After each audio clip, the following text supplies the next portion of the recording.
everybody. This is Candy and this is B. And we are back with another Trend Kill Quickie interview. With us today, we actually have Chris Donley from the band Critic City. You guys are all Cleveland natives, right? Yeah. Yep. We're all pretty much been kicking around the scene forever. So how many members? And five. Five, and who do you care to?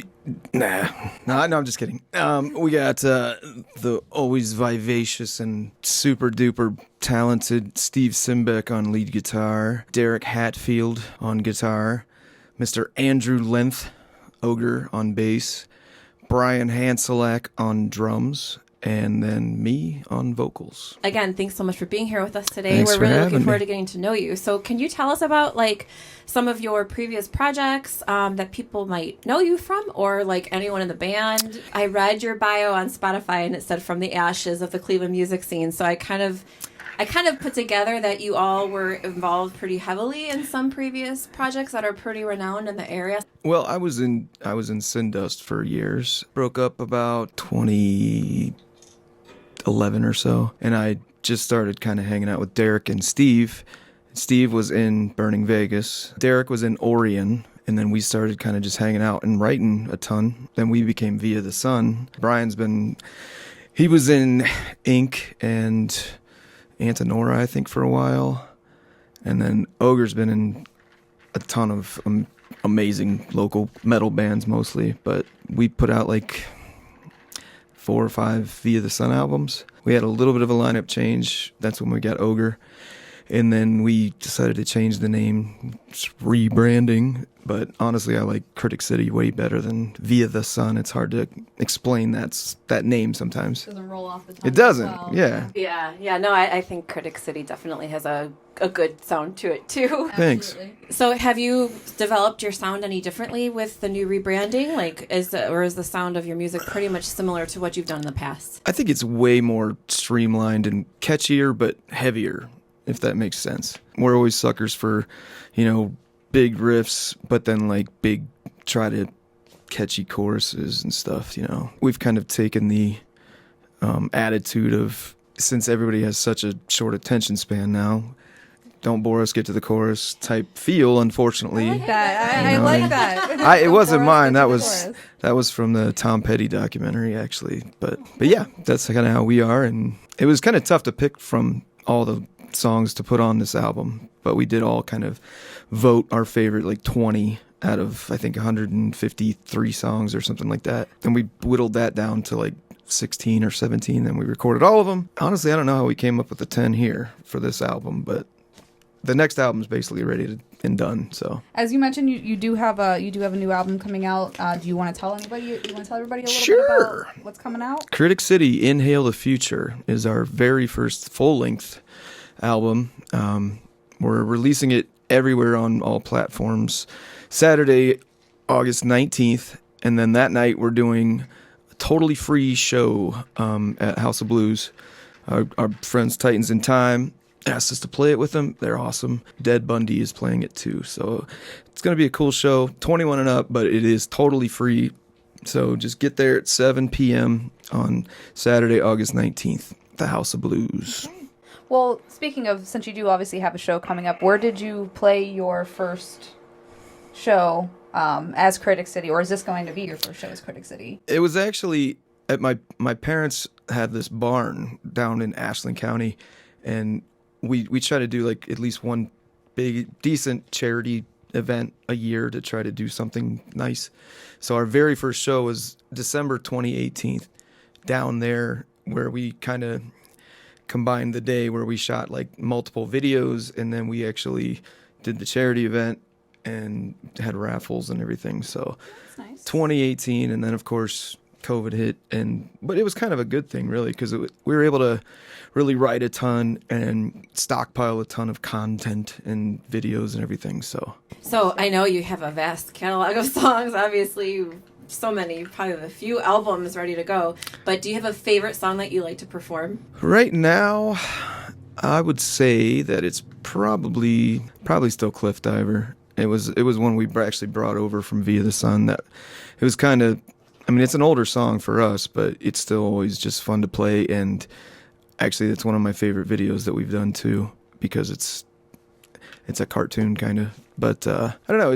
It was kind of when the three of us, Derek, Steve, and I think realized that we were having a good time writing together, and we were a pretty good combo. I think that's when it clicked, and we were just kind of like a tribute. So we always love that song. How would you describe your sound? Since obviously you were previously, you said you kind of changed sounds a little bit. How would you describe your sound as far as genre goes? I would just say we're rock or hard rock, but I mean, I don't know. I guess just hard rock, hard melodic rock, modern rock. I don't know.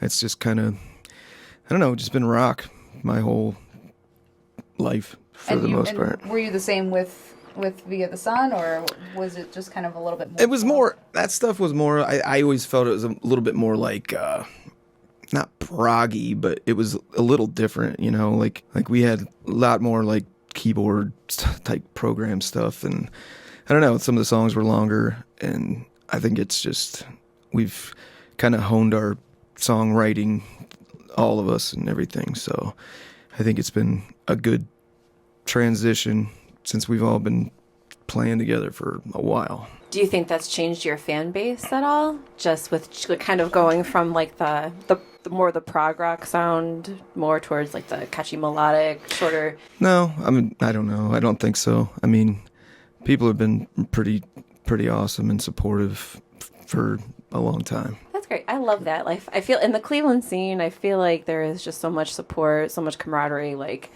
I think it's a really great vibe that by the we way, have here in our city. Congratulations, by the way, on the scene.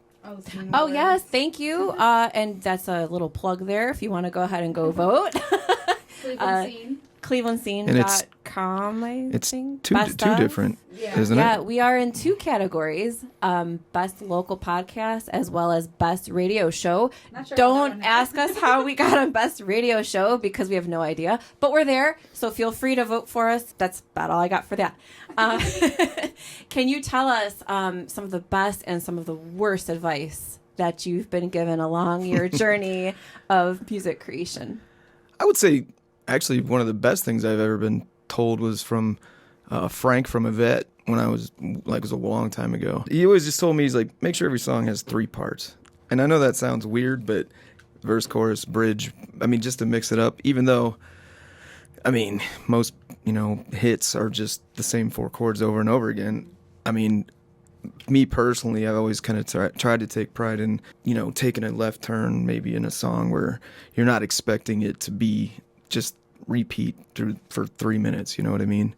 I would say that probably some of the worst advice I ever got was you should be in a band. No, I'm just kidding.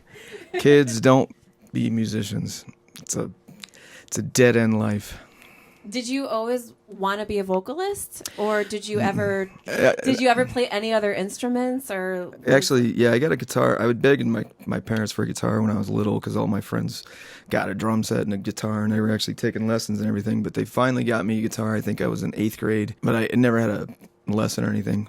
But I just kind of learned by ear and developed that. But I soon realized that I wanted to be in a band so bad, but nobody had a bass player. So I bought a bass, and I taught myself how to play bass. So my very first band, I was the bass player. And I got to our first show. We used to rent out this like old Grange Hall and have our own shows and everything. And, we were 15, but we were doing our own thing way back then even. I got to the show, and the singer was like, I got a sore throat. Can you, sing most of the songs? So I didn't even know them. Yeah, nice surprise. So I did. I faked my way through it, and then when I got to practice the next week, the drummer and the guitar player fired him without me knowing and said, "Oh, by the way, you're a singer now too." Oh. So I kind of fell into the singing thing by accident totally. And it's funny too because like even with Steve and Derek, when I first started writing and recording with them and everything, I was just hoping to be the bass player. I just kind of wanted to have some fun, but we went through some trials with that. We actually had this guy from Texas that was in a band called Edgewater. He was our singer for like 2 shows. It was rough, and rest in peace. He did pass away, or he died shortly after we sent him home.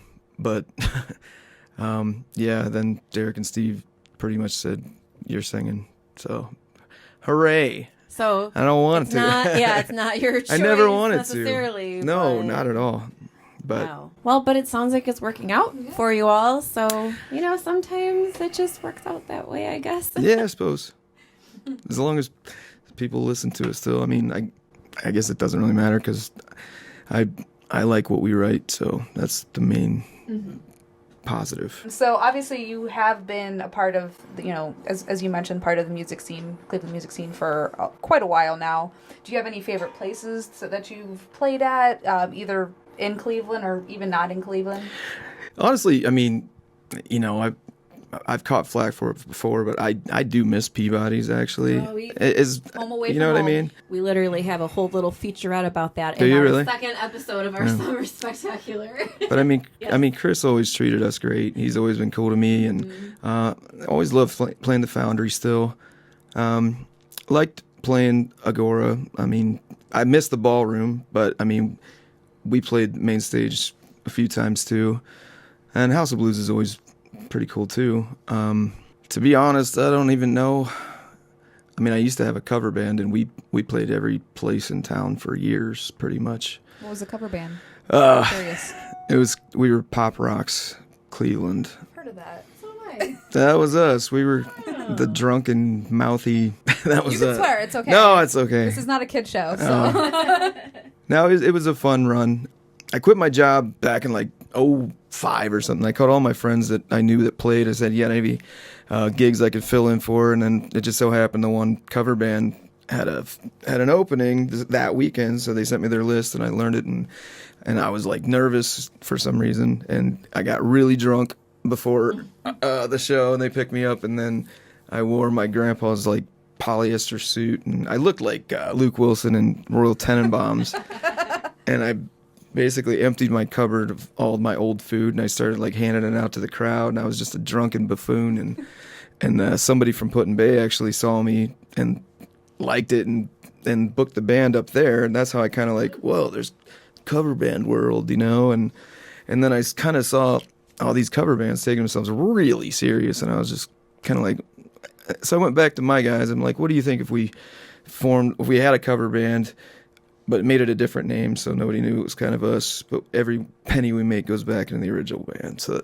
that's what we did for a while, but it was a fun run. I've actually heard from a lot of local people in the area that cover bands are just such a, not unfortunately, but they're just such a constant, steady booking, constant, steady, making money. And it's just, the only thing that makes it a little unfortunate is just because the bands with original material aren't as easily bookable, I guess. I mean, cover bands definitely have their time and place, but, it's just, it kind of stinks for... I said stinks. It kind of sucks. Stinks. That phooey. It kind of sucks ass. Gosh darn it. Hey, first swear word of the show. I know. Why are we need some alcohol maybe. I don't know. Okay. But let's continue. So, recently you did do a Kickstarter for Yes. your new album. Because we're broke. So, talk a little bit about that. Talk about how, the music industry now as it is and how the internet culture maybe has changed things, and tell us from your perspective a little bit about that. Well, first of all, thank you to all the Kickstarter supporters because they were awesome, and we were able to hit the goal pretty easily. But, it's just, I'm not going to, sit here and be like, streaming's totally awful or anything like that, because it's not, because it gets you into a ton of new ears and new people can discover you that way. Mm-hmm. It's just that, since nobody buys music anymore except for dinosaurs like me, like I'll still buy a full album on iTunes or, just to support that band, even though they're still not getting the full amount, at least they're getting something of it, So when somebody says, I spend, I do the $10 a month Spotify or whatever, and I mean, that's cool and everything, but to explain to them that, okay, thank you for listening to our record, but it's like we'll see 0.00003 of a penny because, you know what I mean? So, I mean, if they would have just purchased it from Amazon or iTunes or whatever. But I don't care. I mean, I'm not going to be that guy, get off my porch and, you know what I mean? Because I think it's lawn. get off my lawn. Yeah. Old man yells at cloud. And because I'm just not, I mean, everything changes. So you adapt or die. So Yeah. I'm not going to be mad about it at all. I mean, because it could be, and that's the thing too, like literally one little tiny video or song could, you know, go viral accidentally, and that could change everything in a day. Yeah.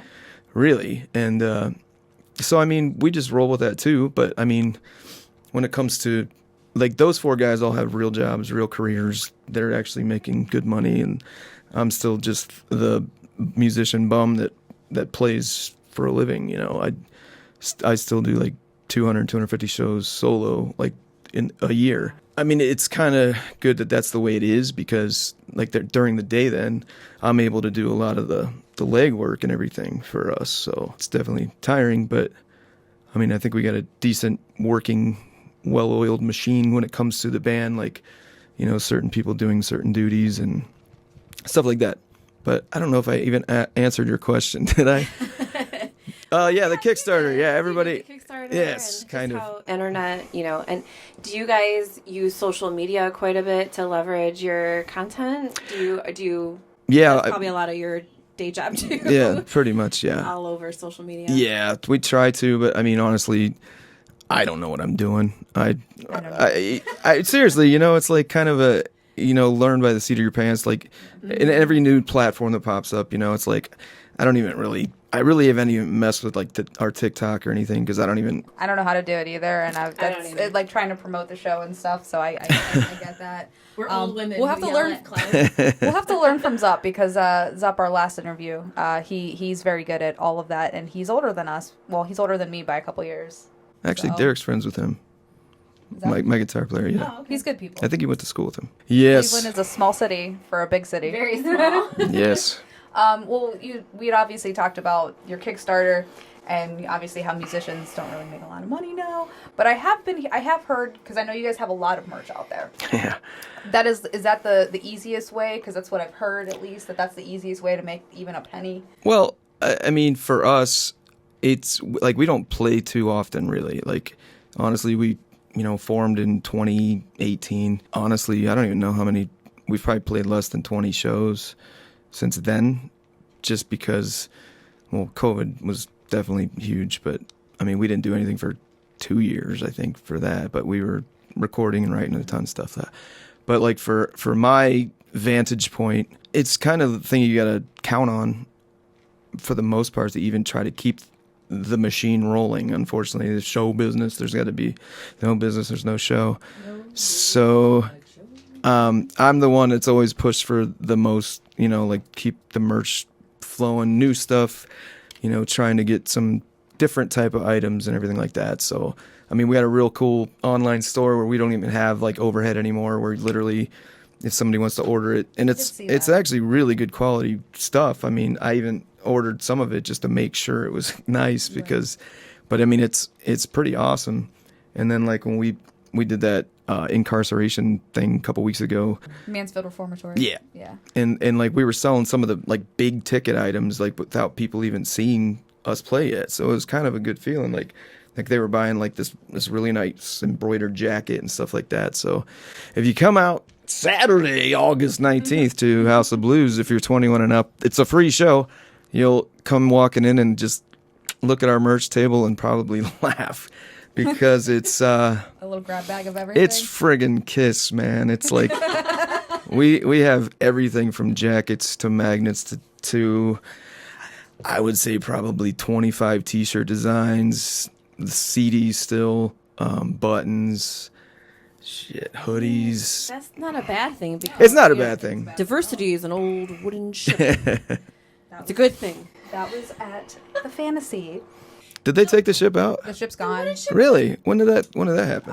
When they sold it, yeah, they tore everything out and got it. It got sold during COVID, so I think late 2020 when everything kind of went to shit. Yeah. Well, this is my favorite question to ask people, and I'm going to continue to do it on every episode because we did kind of touch on it a little bit, but I want to hear a little bit more as far as the current state of the music industry. I mean, how do you feel about the current state of the music industry, and where do you think it's going with, streaming and everything like that? Well, for me, like, and I'm not going to speak for the band, but I'm going to speak for the band because I'm here and they're not. They're not? They're actually at Seven Dust tonight. Where are you all? So, Lucky bastards. I want to go to Seven Dust. and but anyway, yeah, they would probably agree with me. When I was a kid, rock was like in the top 10. Now you can't find a rock band in the top 50. That's really weird, right? But I don't know if that's a bad thing because I like the fact that it's kind of gone back underground to a point, but also we're huge in Belgium and Italy. No, I'm just kidding. No, like, but overseas is rock. Yeah, I mean. Have you heard of how it's like cyclical? So back Right. like decades and decades ago, rock was like the underground, right? Right. It was like super hidden, hard to Seattle, find. the Seattle rock scene. And it was like, I feel like every 30, 40 years we go through these cycles. And so it gives me kind of some hope that maybe in the next Right. decade or so, rock will slowly start to come. Well, I back kind up a of that's little kind of bit? how we feel too. But I mean, it's not gonna matter to us because we're still gonna do what we're gonna do anyway because that's what we like to hear, or at least me. But I don't think it's a bad thing, really. I don't. I think it's cool, and I do agree with you that things are cyclical. Sorry. No, it's okay. We can edit. Yes, edit that. But even so, I mean, yeah, overseas, like rock is still, there's so many like amazing, like I love Shihad. Nobody knows who they are from New Zealand, and I have a tattoo of one of their albums, and it's just like I don't even know how many American bands I listen to anymore, really. But that's not to say that because there's so many good bands. That's the thing. It feels like the MySpace era was like too much shit.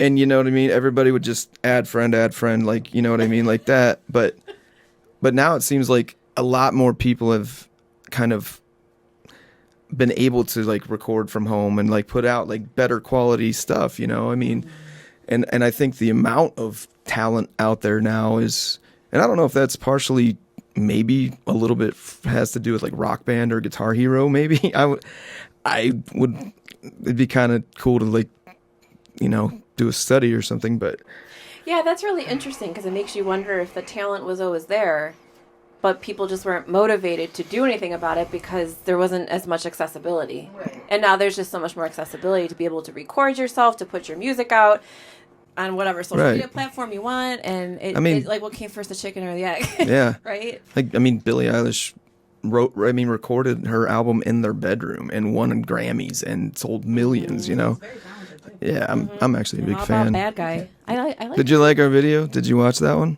We I don't actually think we watched I that have one. not watched that one. We yet. did- we It's on my- it's on my queue, but I haven't. we tried to shoot it shot for shot as much as we could, but Oh, nice. we drink That's we cool. drink a little too much sometimes, but I'll definitely have to watch that. But It's a bop, and like A all her bop. music. Like we talk a lot about how Billie Eilish is sort of like modern day Fiona Apple. Yeah. wow. For those of us who are like angsty '90s girls who love Fiona Apple, she's kind of like that for us. The sullen girl, huh? Yes, very sullen. But I think the state of the music industry, I mean, I could care less what the music industry thinks or does, really, because I don't even think of myself as like in the equation, really, because it's not like, the money printing machine that like the big acts are doing. But then again, like, I mean, I've become a Swiftie recently just because the fact that she's a good person, like she's bringing in so much money and You like. don't know Candy very well, do you? You're not a Swiftie, huh? No? In fact, she's my most hated. Really? Do you We need to actually- talk about She's that? donated so much to charity though lately. and Okay, everything. charity's fine, but she's. Okay, we actually talked about her on the Summer Spectacular. All right, she's- ignore that. Let's just edit that out and then. No, we're gonna leave it. I'm gonna leave it, and that's fine. Everyone's entitled to their opinion. I just feel like 100%. she's not as good of a person as her persona makes her. seem. Really? Okay. Well, you must know something. We're not gonna. Okay. Sorry. Just watch episode 1 of the Summer Yeah. Spectacular, and then you'll hear Candy's spiel. Sorry about that. I just ruined the whole night. It's okay. Although I did recently see, though, that she just dished out like $55 million to all of her like staff that have been working with her on this tour. Like she gave them extra bonuses and all this stuff, which sounds like a very nice gesture. I will say. Oh boy. Okay. Anywho, let's move Sorry, forward. Candy. So, when you are writing your songs, do you draw any sort of influence, or do you lyrically write them about any personal situations, or are there any meanings in your songs, or how does that look when you write? Well, usually, me, Steve, and Derek all have our own like home setups, so we all write separately, but then the three of us write together, and then sometimes a couple of us write together and everything like that. So that's why I had so much material. I mean, I think I wrote and recorded like 10 albums worth of material during COVID that I'm going to be putting out under the Love Lag name soon. Is that your solo? My solo stuff's just Chris Donley music. Well, plug it. Chris Donley music.com. There you go. And then, but lovelag.com is it's kind of the stuff that we didn't really feel was Critic City songs. So I'm just going to put them out. And then if people like them, that's cool. If not, then whatever. Cool. But I think for us, like when we do write together, it comes to the point where, hey, you got a riff, blah, blah, blah. And it's like, all right, just hand another person a guitar. All right, you do the chorus. And then we'll kind of work through it like that, but like adults. So it's not like, my chorus didn't stick because it wasn't good enough, because whatever's best for the song we'll do. Who else writes like that? The Foo Fighters. Do they? Yeah. I did not know that. I think Taylor Swift does too, but I'm just kidding. I'm totally kidding. But then like lyrically, I'm totally kidding. I'm sorry. Lyrically, that's always alone. Most of the time I try to be fun in my own. Most of my lyrics are pretty cryptic, but not. I don't know. I never wanted to be. I never wanted to be like so literal. I mean, I don't think that, as cheesy as it sounds, I still believe in art. I still believe in. That's not cheesy at all. And I still believe in, like, when I was a kid and I was reading another band that I love's lyrics, and you have that picture in your mind what you think it's about, and I think that's kind of what I still want to do, is like let somebody else's mind wander. So that's why it's always tricky when even doing videos, because it could always like totally ruin what that person's point of view might have been. So just kind of leave it all up to the imagination. Yeah, for the most part. I agree with that. That's why I always say read the book first, then see the movie. Right. Because when you read the book, you can like imagine what you want. If you see the movie first, then you read the book, all you're going to see in your head is the movie. Kind of the same idea. Agreed. But I mean, the ease of it is way different too, though. I mean, if I got like a cool little melody, grab my phone, I have like one, text, whatever, edit or whatever in my phone. It's nothing but like, well, that'd be a cool lyric, So sometimes I'll start a song with, well, that would be fun. And then it kind of just spawns from there. Do you ever get performance anxiety? I know this is just kind of like a shot in the dark. No, I don't think so. I'm not very good, so no, I guess not. Performance No, I guess not. Maybe if I do get good one of these days, then maybe I'll get nervous.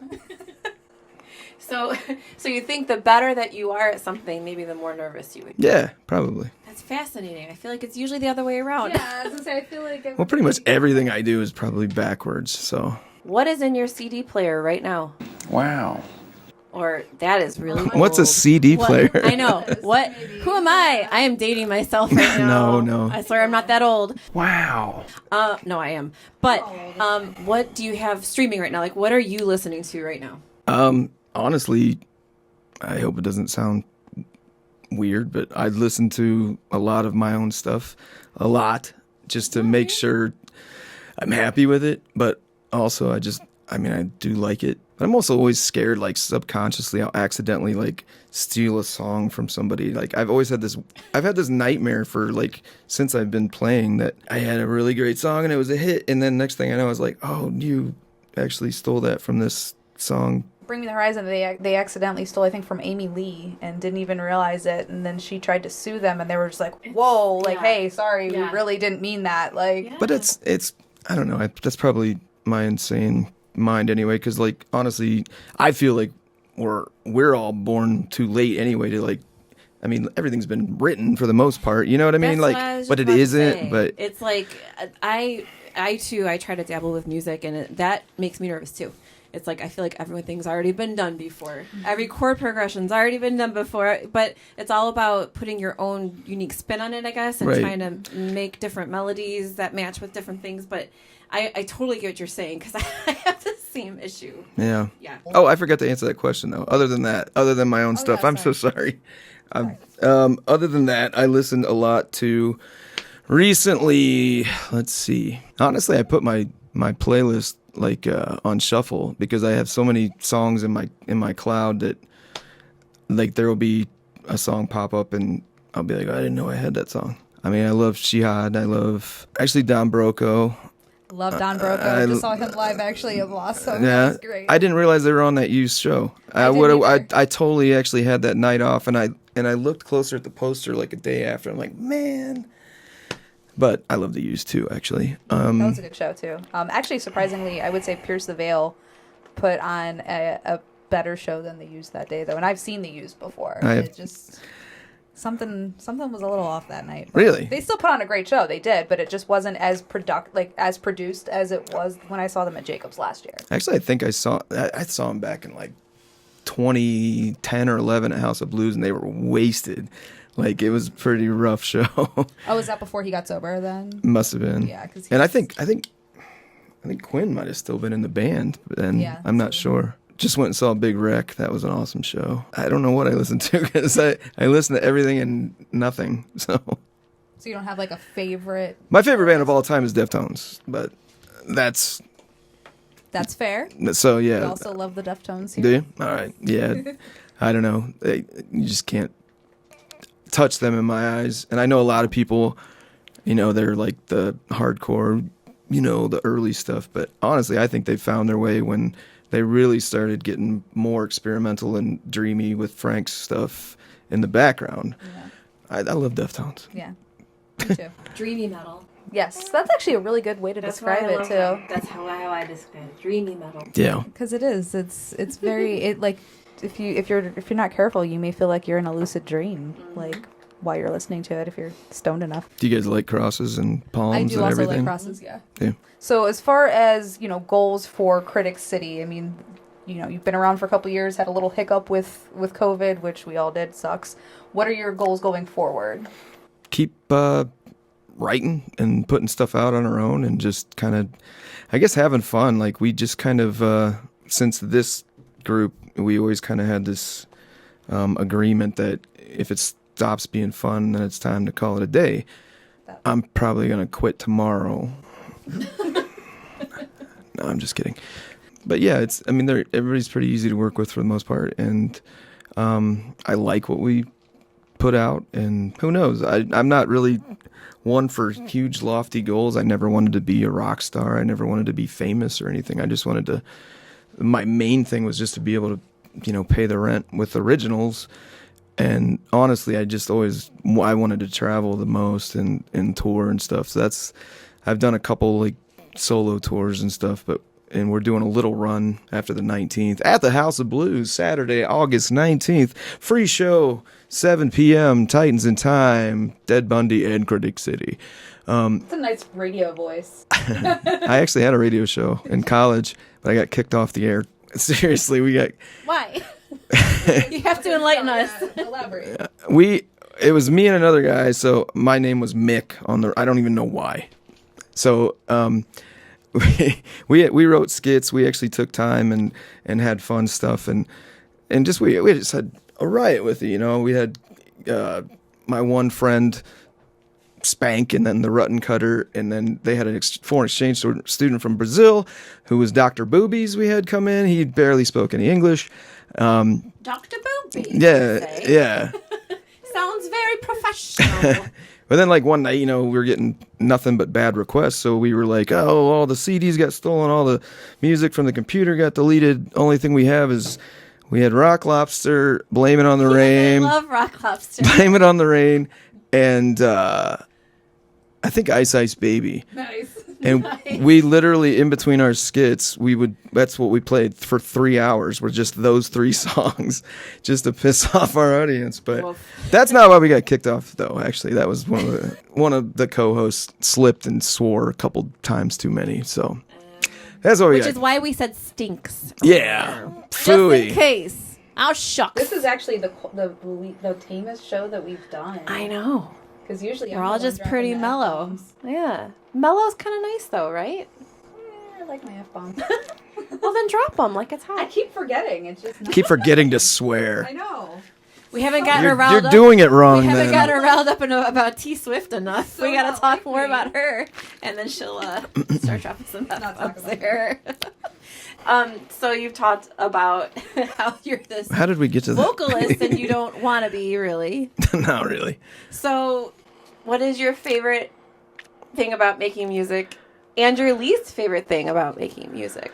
Most favorite thing is just, I don't know, kind of a sense of accomplishment, and that's one of those 7 deadly sins, pride, because it's just like, it's funny to me when people that are actually have their lives together and have a good career and will be able to retire and actually do things, and they're like, man, I wish I could do what you do. And I'm just looking at them like, you're insane, Yeah. But I mean, I guess it's interesting compliment, but I mean, I guess it would just be, that feeling of accomplishment. The worst thing is probably just like the rejection, maybe. But I mean, I'd learned to not really care a long time ago because, I mean, deep down, I'm doing this for me anyway. I mean, we hadn't even I don't even know the last time I sent an album or anything out to get critiqued. I actually did send this one out.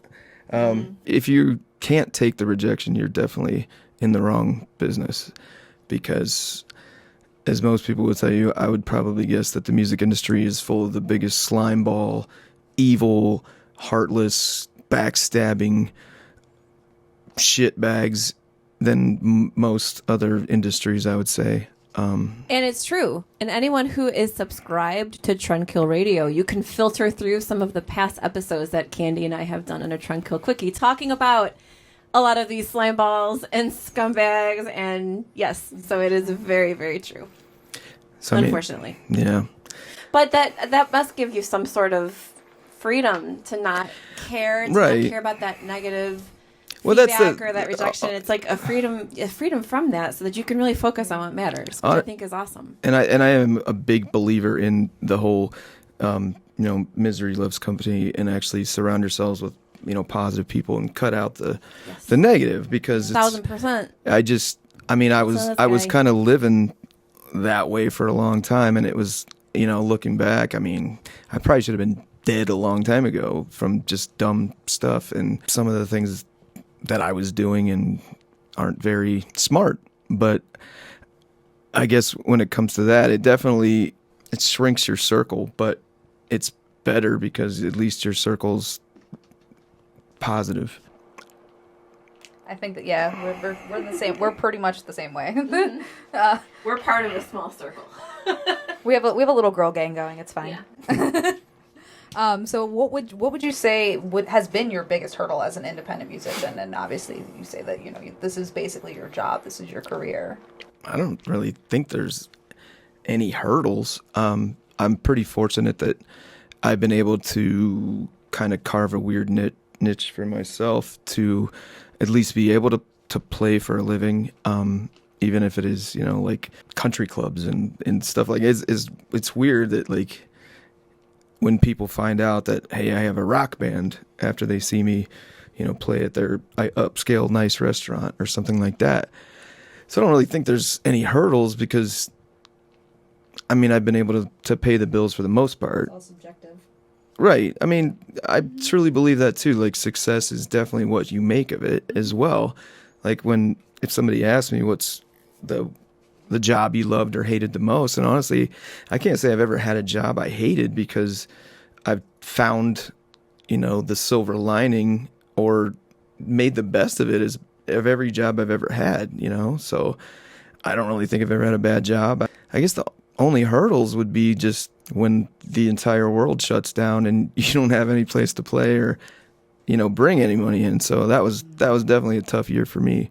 So I was doing like a bunch of live streams and stuff like that, hoping for online tips, but it was rough for guys like me. Well, on a positive note, you have a bunch of shows coming up this month in August. Yes. And now's your time to talk about those shows, where they're happening, what's going on. We know, obviously, August 19th at the House of Blues, you will be performing, but talk about some of the other shows, too.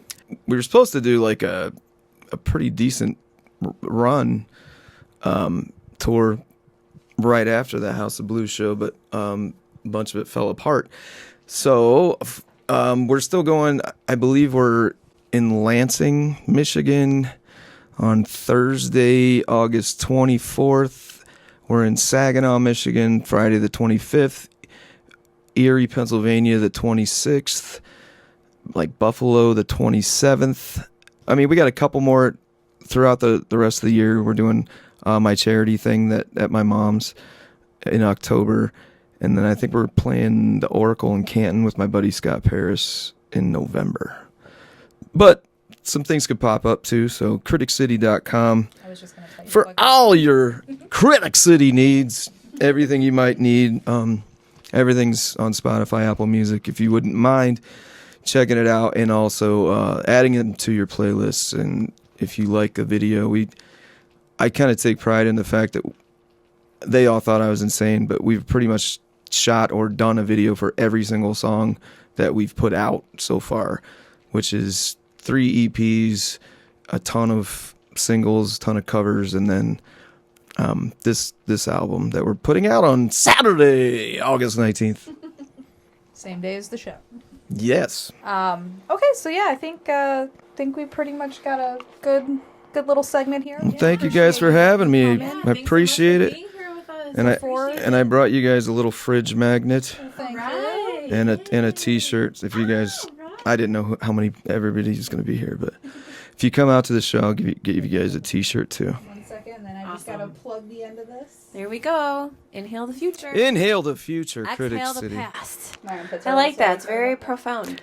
Thanks. We try to I like it. be somewhat deep, but we try not to take ourselves too serious. Seriously, yeah. Well, thanks again so much for being here. Thank you guys for having me. Seriously, it's pretty awesome what you guys are doing, and honestly, I'm proud of you guys it's pretty awesome. Like for real, like the Cleveland scene has kind of ebbed and flowed for years, and it's helpful, and there needs to be more people like step up like you guys and kind of bring awareness to a bunch of bands, and because I don't know, when I was a kid I thought Cleveland was going to be the next Seattle. Honestly, there were so many awesome rock bands. I did too. I feel like that's the best compliment that we've ever received, so I do really appreciate that from the bottom of my heart. Yeah, thank you. Seriously.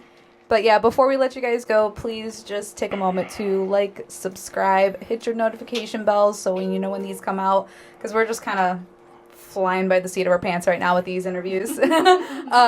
You're doing awesome. And if you're a local band or even a non-local band who would like to be interviewed by Candy and I, we'd be more than happy to just reach out to us at Tranquil Radio. Tranquil Radio 216 on YouTube. Once again, we had Chris Donley from Critic City. They've got shows coming up. They've got an album coming out, full-length album, so go check it out. And without further ado, ta-ta! Thank you.